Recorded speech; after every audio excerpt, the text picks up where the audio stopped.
Hello, Julian here, and this is episode 2 of Reflections on Fromm. In our Fromm class at Miami Valley School, we're looking at Erich Fromm's works, such as Man for Himself, and trying to apply them to modern society.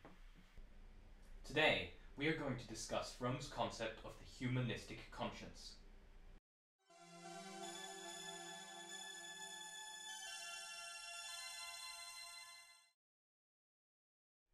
As Fromm writes, humanistic conscience is not the internalized voice of an authority whom we are eager to please and afraid of displeasing.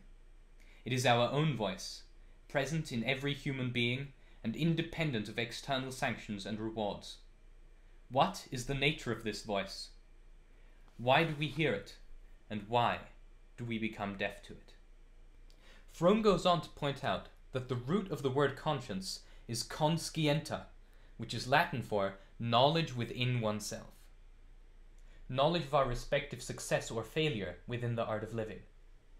Essentially, it is a reaction of ourselves to ourselves. The voice of our true selves which summons us back to ourselves to live productively, to develop fully and harmoniously, that is, to become what we potentially are. It is the guardian of our integrity. It is the ability to guarantee oneself with all due pride and also at the same time to say yes to oneself.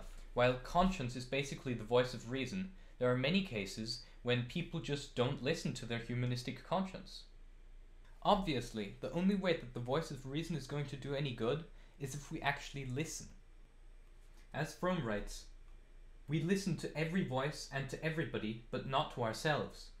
We are constantly exposed to the noise of opinions and ideas hammering at us from everywhere.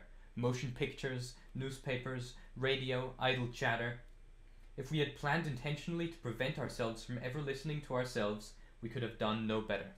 And you know what? That is even more true so today than the decades ago that Fromm wrote this book. With the growth of communication technology, such as Facebook and instant messaging and email and Twitter, and just the internet in general, it's becoming harder and harder to find time to listen to oneself. The main reason for this is that listening to oneself requires being alone with oneself, and that is something for which we have developed a phobia over the years.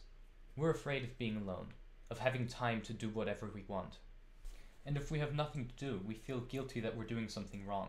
That guilt is culturally ingrained and is completely unrelated to the humanistic conscience.